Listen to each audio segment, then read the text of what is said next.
What is really the difference between followers of Mashiach and everyone else? It's not that the followers of Christ, Yeshua, are better than anyone else. No, it's not that.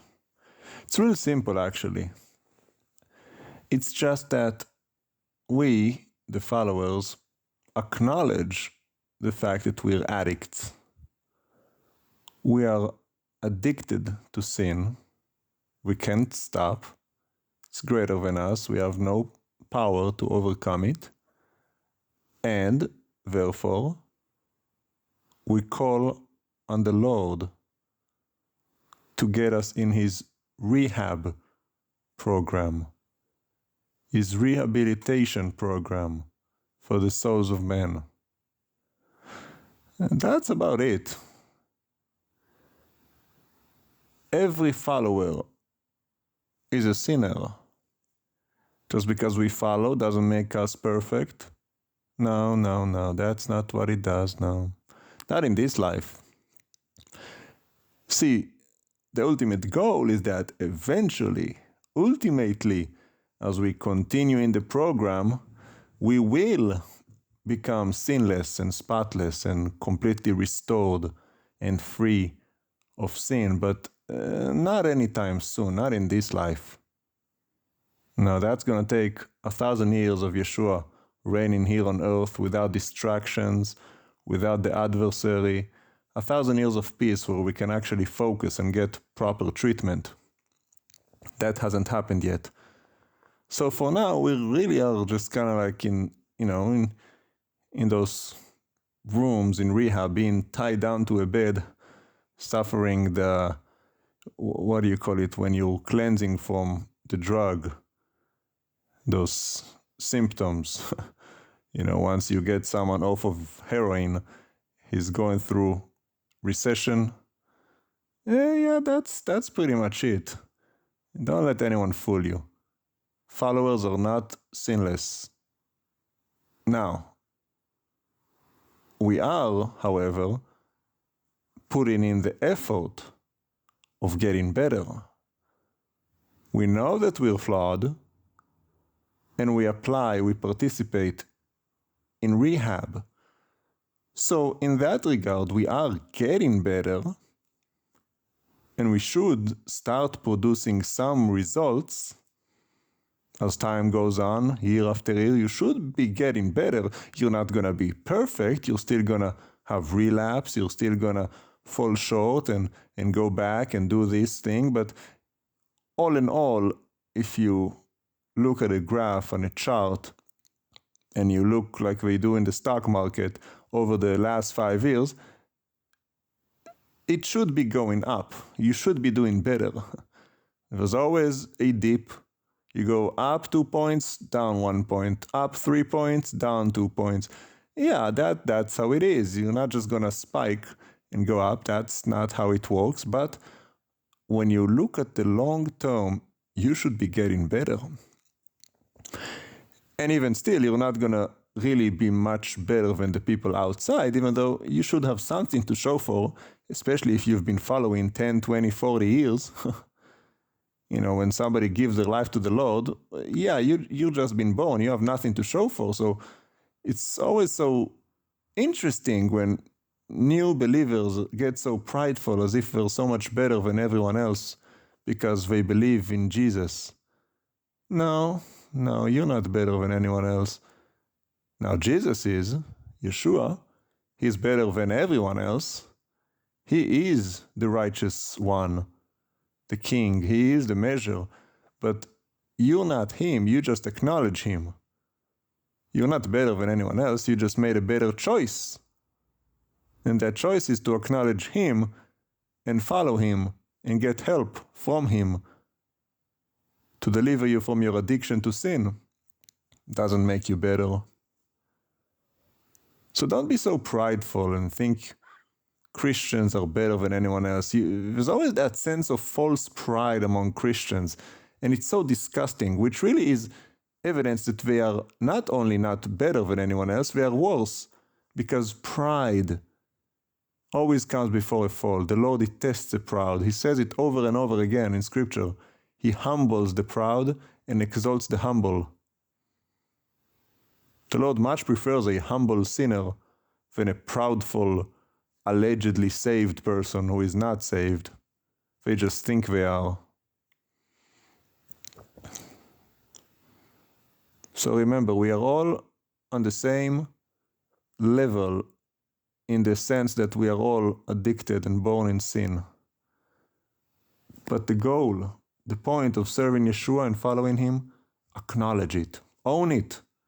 That's the first step in recovery. They say, you have to confess, you have to admit. Admit you have a problem. And then we go to Sinners Anonymous. Sinners Anonymous in Yeshua's Rehab Center, where we're getting help. The Spirit of Holiness is our sponsor. He walks with us.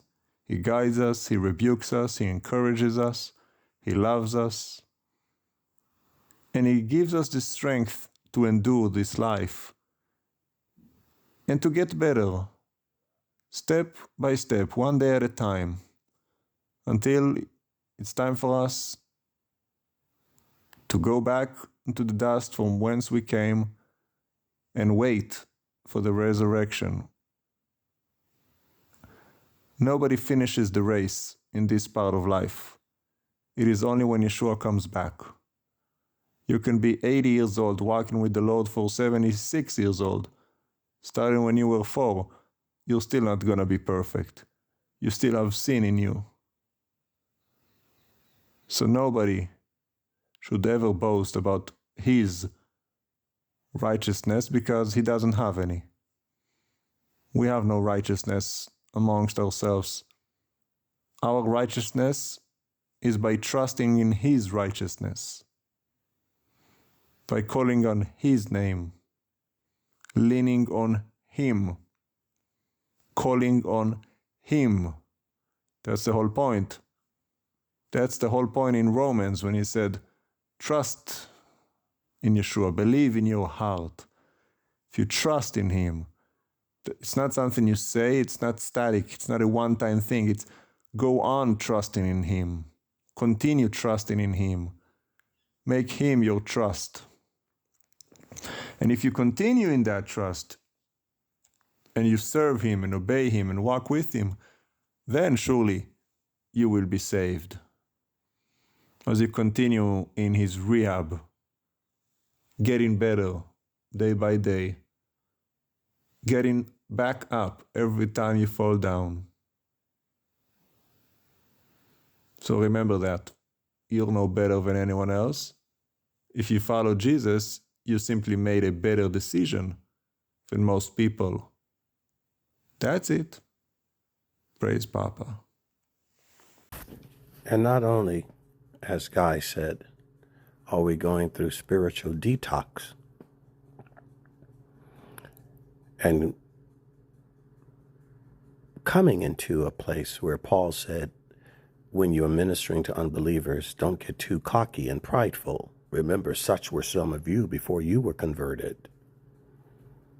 Young people may have enormous zeal and not wisdom when they get saved, converted, come into the faith. But old people who've been with the Lord a very long time can get stale, cold, lethargic, apathetic, and become pathetic, complacent. They also can become prideful as well, because they've been in it a long time. And many of you expect people who've served the Lord their whole life to be incapable of sin. That's not true. For as long as you are in this world, there is a battle. If anything, pray for those who have been with the Lord for a while, that they don't throw away their righteousness, that they don't throw away years and years of faithfulness like people do in marriage. Married 30, 40 years and divorced in the 41st or 31st year. Why? Why would you throw all of that away? You've done so well. Go through your whole life without a speeding ticket, and you end your life with a murder. Encourage righteousness. Hold on, you're almost there. People who give up right before they're found in a wilderness or some sort of survival, desperate situation, most die right around the corner from their salvation. You've come so far. Why throw it away? And you see many preachers in America, they get wrapped up in a scandal like King David did with Bathsheba. After all of those victories, after all of those wonderful moments of God, you've come so far. Would you lose all of that at the end? Now you understand why David repented so diligently, so desperately. Do you want to throw away that legacy? You've come this far in your political career and you want to throw it away overnight. It's not worth it. Whatever you're willing to do, it isn't worth it. But no doubt the adversary is always hard at work. He tried to stop you in the beginning when you gave your life to the Lord. He started to stop you in the middle while you were growing in the Lord. And now he's doing the same and double down on his attacks and strategy while you're almost at the end of the road. See, the enemy says, if I can't get you at the beginning, I'll get you in the middle. And if I don't get you in the middle, I'll get you before that last breath. I'll get you to curse God. And you can see Job go through that kind of process. He progressively got worse to the point that even the wife was like, that's it, I've had it, curse God and die. And many times in life, you'll get to the situation where so much gets bombarded on you. And you say, that's it, I can't take anymore. That's it, I'm done. That isn't true. You're not done. And yes, you can take more. And it's never worth throwing God under the bus anyway. What seems unbearable? The cross was unbearable. Did he throw you away? Did he call down the angels from heaven and stop the transaction? That's it. I can't take it anymore. Okay, I'll tell you what you want. I'll give you what you want. I'll bow to the kingdom of Satan. I'll let these people die. He didn't. He went all the way. All the way. I'm going all the way. That's how you should be.